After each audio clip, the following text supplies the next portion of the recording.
morning, my name is Josh from CyclonesOZ, and here is your detailed forecast update for January 4th, 2025. A lot of detail to get through today, including heavy rainfall up in the far north of Queensland, moderate to heavy falls also over the central parts of Queensland, the thunderstorm risk for the southeast of Queensland, and also into the northeast of New South Wales, and we'll touch on that rainfall event that we talked about yesterday across New South Wales as well. We've got two tropical lows offshore from Western Australia still, and we'll touch on the heatwave stuff that's happening across interior parts of Australia. All of that plus more coming up in today's weather forecast. If you are brand new to the channel, please consider subscribing, and let's get stuck straight into things today over in the far north and the central regions of Queensland. Now, we'd just like to start things off before we head into any forecasting, as Mackay has been either incredibly lucky or incredibly unlucky, depending on what perspective you want to look at it from. 2 days consecutive with more than 100 millimetres in the gauge there. In fact, there have been some locations just towards the southeast of Mackay that have picked up 150 millimetres overnight, and we're amounting to accumulations up to 250 millimetres over the last 48 hours, with more rainfall on the way there. I'm going to break that down in great detail in just a few minutes, so bear with me while we go up into the far north of Queensland and talk about the showers and storms that are expected to be streaming through there. Currently, we do have some isolated showers and storms offshore. They're nothing crazy and nothing too heavy as well, but it's typical for this time of the year, and we're expecting these showers and storms to continue providing rainfall up into the far north of Queensland, which overnight again has amounted to triple-figure totals outside of Tully and Innisfail, up to 100 and I think it was 40 millimetres at Tongue Oil Alert just from these showers that came through. We also had some decent falls along the coastline, anywhere between sort of 20 and 50 millimetres as well, with more showers coming through over the next couple of hours. These rainfall accumulations are only going to continue to add up. I would like to stress that this rainfall is nothing out of the ordinary for far north Queensland as well. It is just much heavier than what the forecast models are suggesting, which at this time is what we're most interested in, because that is what we're doing here, is ironing out the inabilities that the forecast models have to get an accurate number in the rainfall up in the far north of Queensland. Now, throughout the course of today, not too much in the way of rainfall is expected. A few showers expected here and there. There will be some good storms firing up into the far north Queensland, into the Cape York Peninsula. They will be remaining pretty far inland. I reckon you'll have to go further towards the west of Chillago to get some decent thunderstorms up there. I don't reckon they're going to be severe either. We could have a couple that do go severe for heavy rainfall, but if you take a look at the convective forecast models here, it looks like it's going to be a pretty boring night across North Queensland in all. We could get a couple of good storms outside of the Daintree rainforest. You can see one here that the forecast models have been pretty set in stone on. You can see this one here, quite a strong one outside of Port Douglas. We could be seeing something like that happening pretty much anywhere in the Cape York Peninsula, but I reckon that the Atherton Tablelands and the Cassowary Coast will get a miss tonight from the thunderstorms at least.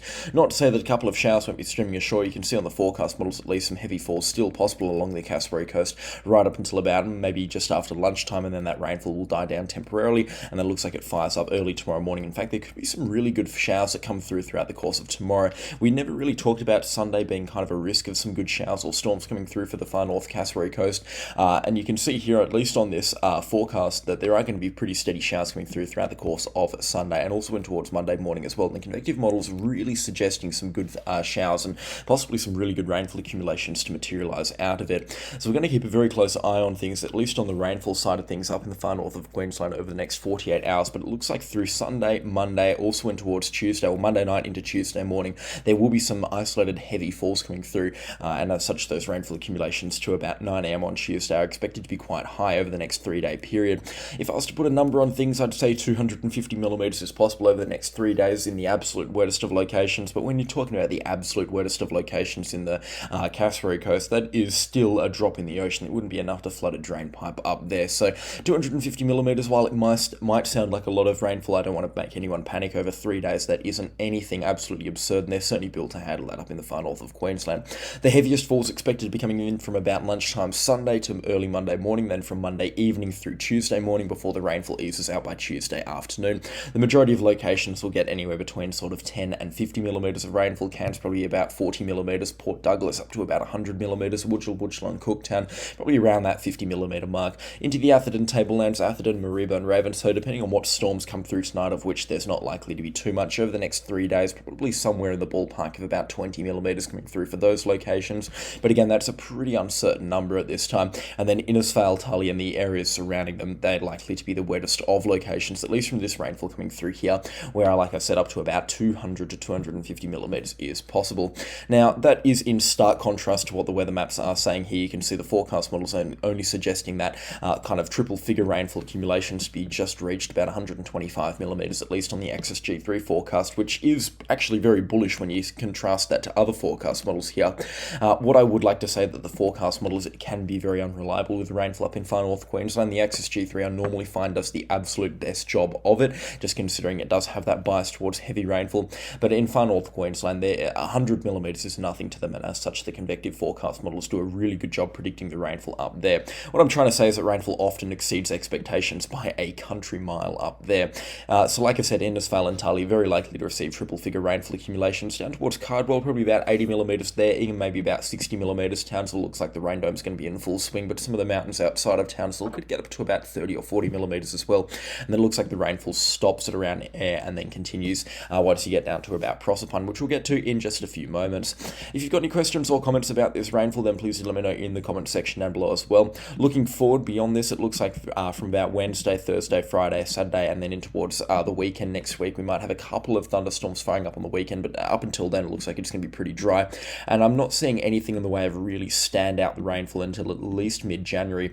The thing that I'm a little bit concerned about up in the far north of Queensland, I'm just going to side this video for about 2 minutes and just talk about this, is these sea temperatures, especially in the Gulf of Carpentaria and over in the Coral Sea, just because of how the prevailing winds act around here. And with these sea temperatures, I mean, especially in the Gulf of Carpentaria, I've never seen sea temperatures this warm in the Gulf of Carpentaria, and it's still only early January. 32 degrees, 33 once you get towards the coastline. This is evaporation central. You get a sea breeze moving over here, and I mean, I'm speaking very much from a daily experience up in the Northern Territory. A lot of people really are kind of feeling this. If you get a sea breeze moving over these sea temperatures, thunderstorms are pretty much guaranteed to pop up along the coastline once that evaporation hits something that makes it rise and condense into clouds. Same deal with the Coral Sea, just not as extreme. You can see sea temperatures still about 30 degrees here, so for anywhere north of Townsville and then just offshore, right down to about Mackay actually, where these sea temperatures are about 28, 29 degrees Celsius, any prevailing wind that is promoting shower growth or thunderstorm growth right up towards the coastline is going to create a rainfall event that just drops intense rainfall along the far northern coast of Queensland.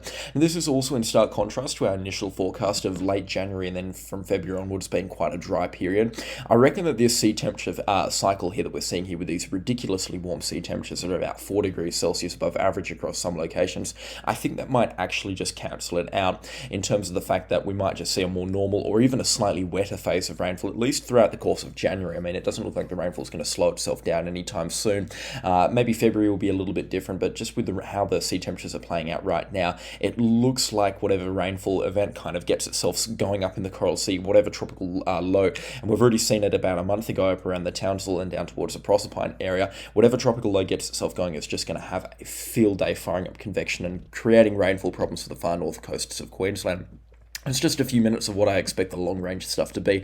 Again, take that with a grain of salt if you'd like, and if you don't trust that forecast, you're more than happy to look at other forecast models as well. That's just my hunch here based off what's actually happening with the sea temperatures and the rainfall patterns right now. But let's get stuck straight back into the forecast, at least for central Queensland. You can see that there is very warm sea temperatures there as well, which means that the rainfall is expected to pipe up there.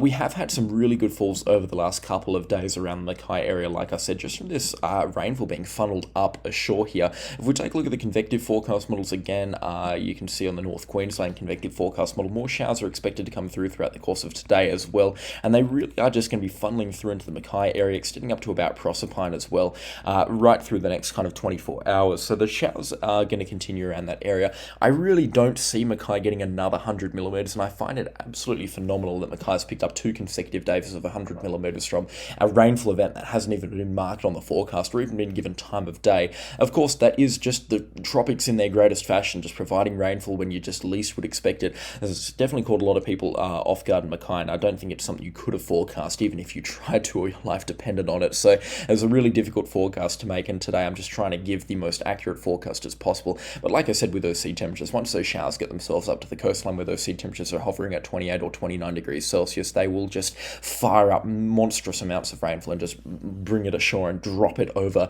Mackay Mackay or whatever location they get themselves ashore over. It doesn't look like rainfall is going to be too high. You can see at least over the next 24 or 36 hours from the convective forecast models, rainfall accumulations aren't anything extreme. There are only a couple of millimetres on the forecast here, but depending on what showers come through, another 25 millimetres is possible around Mackay and surrounding areas. I doubt they're going to see another 120 millimetres of rainfall, but if it does happen, to be honest, I will not be surprised. These showers are going to continue coming through, but you can see that the showers that are currently occurring are now moving a little bit offshore. Depending on how this shower comes through as well, especially considering it is slow moving, and you can see here on the radar imagery, it is a very slow moving shower, and that's been all the showers that have came through for the central areas of Queensland. We could be seeing a little bit more rainfall come through to the Mackay area in the next couple of hours, so I wouldn't be surprised if by this video is releasing it's pouring or raining cats and dogs over in Mackay. That's enough for the Mackay area. Let's just zoom out a little bit to the central and the southeastern corners of Queensland. There's not an awful lot to talk about, so I will keep it short and sweet. In terms of the thunderstorm risk, nothing crazy expected today. A couple are inland from the central Queensland coastline around Moranbah and Glendon. I wouldn't expect anything too crazy either, and the convective forecast model's also not going to town with in terms of the thunderstorm forecast here. Wouldn't be surprised if a couple of blow-ups happen around the Injune or Roma and the Taroom area, but again, nothing crazy is expected, and maybe the very slight chance of a thunderstorm around Toowoomba, and of course it goes without saying when we're talking about a setup like this, nothing in the way of severe thunderstorms is expected either. Tomorrow afternoon, not really a similar story. It is going to be kind of just nothing in the way of thunderstorm activity along the central and the southeastern corners of Queensland. Same deal for Monday as well. We're definitely now moving into a dry period for thunderstorms across the southeast of Queensland, with the next outbreak expected on Wednesday, the 8th of January. This one here looks like it could actually pack a punch. If you take a look at the convective forecast model on this, even though it's not suggesting them to be in the southeast of Queensland, this is classic powerful thunderstorm setup in the northeast of New South Wales. USMLBF calling for what could be some good thunderstorms on Wednesday. Thursday, it looks like these thunderstorms either head themselves further towards the north or head themselves out to sea and wrap themselves up into a weak low pressure system, which we'll talk about in just a few moments. Friday as well, a few showers and storms here and there, but nothing too crazy. And then looking forward into the future, there's a little bit too much uncertainty to really give a proper forecast here, but it looks like come the weekend, we're going to be talking about a pretty gnarly thunderstorm outbreak, maybe Sunday or Monday, across interior parts of Queensland, just with how the forecast is setting itself up right now. But there's big flip-flopping between the other forecast models. So the thunderstorm forecast beyond about Thursday, the 9th of January, is very uncertain right now, and it's probably not wise to give an accurate or a forecast saying that this is going to happen, especially considering there is so much uncertainty in it. But yeah, nothing in the way of crazy set-in-stone outbreaks of the southeast of Queensland. The forecast model has been pretty dry on that front, so I guess that is good news. Like I said, the next outbreak will be Wednesday. It's only going to be a one-day outbreak, and the chance of severe thunderstorms, whilst it will be there, it doesn't look like it's going to be a crazy night. We'll take a look at that again on Sunday or Monday, just to have a look at what's going on over in the southeast of Queensland. Anyways, let's talk about that low pressure system that we talked about yesterday. We gave this a lot of airtime yesterday, and I was really uncertain with what was expected to happen, and as such I refused to give a proper detailed forecast on it. I was just saying this is what the forecast models are suggesting and this is why they're suggesting it, but I don't think it's going to happen. And well, to be frank, I'm very glad that I said that I don't think that this is going to happen, because I mean, we were talking about it happening on the weekend, and you can see pretty much all throughout next week we've got no low pressure system to talk about, and that system has pretty much completely been carked off the forecasts. And it's the same deal with the other forecast models as well. The GFS was calling for a weak low pressure system, I believe sometime around Monday in the earlier forecast run today, and the Axis G3 as well calling for something happening earlier today, but there's nothing now on the forecast models. We'll likely see it blow up a couple of thunderstorms across the interior parts of New South Wales, at the very least across the northeastern parts of New South Wales by around Saturday or Sunday, but I'm just going to say I refuse to give a forecast for New South Wales beyond about Wednesday, just because of the uncertainty right now between the forecast models and the fact that they are flip-flopping like crazy, bouncing up and down like a yo-yo. So I will refuse to give a forecast on that until at least early next week, and I do apologise for the inconvenience there. There is just far too much uncertainty to give a proper forecast there. Most likely there's not going to be anything happening, certainly nothing in the way of super heavy rainfall or massive severe thunderstorm outbreaks across multiple days. I think it will just be a stock standard thunderstorm outbreak here and there, with a couple of severe ones tending to rainfall at times across northern and the northeastern parts of the state, but there is still a little bit too much uncertainty for me, or for my liking, to make a proper detailed forecast on it right now.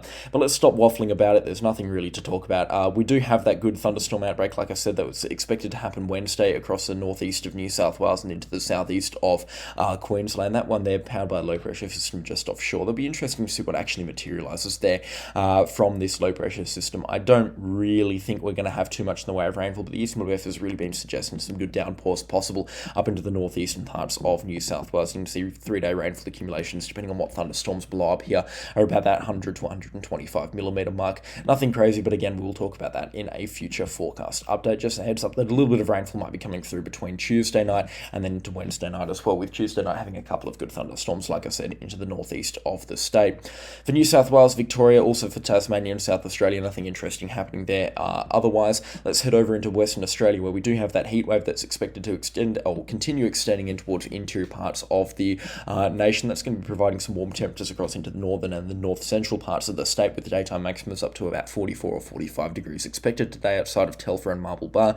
Nothing crazy, but still pretty warm up there, a couple of degrees above average. Temperatures also expected to be pretty warm throughout the remainder of this weekend and into the early next week rather, and those warm temperatures also extending by early next week into the Northern Territory and then parts of Northeast and South Australia and into Queensland and New South Wales as well. Temperatures will continue to rise across interior parts of the nation as well, not so much throughout Tuesday and Wednesday, but certainly through Thursday. We're going to see these temperatures rise across parts of South Australia from a really good setup, which is going to provide 44 or 45 degree days around Winterby and Cooperpedy and Oodendata. So we'll be quite warm indeed towards the end of next week as well. Friday actually expected to be a scorcher across parts of Queensland and South Australia, but once you get out towards the Queensland forecast, especially considering we still don't know what's happening over in New South Wales, and that will play a part on the temperature, especially in terms of how hot it's expected to be and where exactly the hottest temperatures are also expected to be across the interior parts of Australia. The forecast is still a little bit murky in terms of exactly how warm it's going to get across interior parts of Australia. One thing's for sure, it's the Australian summer, so expect some absolute scorches, 45, 46 or 47 degrees across interior parts of Queensland, South Australia, the Northern Territory and also parts of Western Australia. That is, again, really warm temperatures. It's not anything to kind of shrug your shoulders at, especially if you're travelling through the area and you come from an urban area or at least even a coastal area and you're not built for anything over about 44 degrees. That's when things really do start to get quite uncomfortable. I would recommend, if you're travelling across interior parts of Australia, especially towards the end of next week, considering it is actually going to get so hot that breaking down will be very dangerous, make sure your car is as reliable as can be, or just for your own safety, avoid it altogether. Park up in Alice Springs or into a larger population centre. Cooperpedy is a good one. Oodendata would be a good one as well. Just park up there, enjoy the sights and the fruits of those towns, and then travel in the evening, or kind of town hop in the evening, get to a new town or something when the temperatures are a little bit cooler, because honestly, travelling it when it's 46 or 47 degrees outside, no air conditioner in the world can keep up with that either, and breaking down is just really dangerous for you. That's just my words of advice here. I'm quite cautious in that sense. Again, make sure you are taking it very easy as well on the roads when they are that hot. Tyres can and will explode when they are running at those temperatures. 47 up to about 48 degrees also expected into interior parts of Western Australia. This is where we start to see the stupid hot temperatures about this time of the year come out into the forecast models. I tend to take these with a very heavy pinch of salt, especially considering 47 or 48 degrees Celsius is pretty warm indeed. And this is just a forecast run at this time, but we do normally see something like that happen at this time of the year across interior parts of Western Australia. It also looks like things are going to warm up quite a lot into the back end of January as well for the southwestern corner of Western Australia. So certainly something worth talking about in a future forecast update. Take a look at this. Friday the 17th of January, 44 degrees expected for Perth. Looks like that west coast trough will be blown inland though in time for the next weekend, or next fortnight's weekend rather, and it looks like those temperatures will then fall off a cliff, which would be much appreciated. That's enough talk for the general weather forecast for Australia, Western Australia. In fact, we've pretty much covered everywhere apart from the Northern Territory. Let's talk about tropical lows, and yes, I will cover the Northern Territory in this one as well, so stick around for that.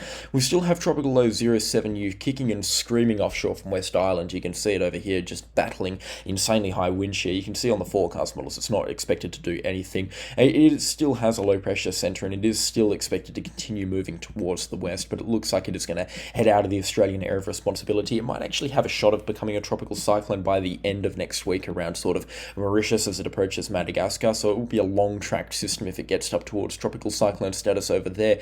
So yeah, in fact, the system might actually last until, for a very good time. The forecast model is actually calling for it to last for the next pretty much 14 days out towards the 17th of January, so it certainly might be an interesting system in terms of how long it's lasting, but let me tell you, it's on its last legs right now, and it will not take much to completely kill this system, so it's going to need luck on its side to make it through the next couple of days.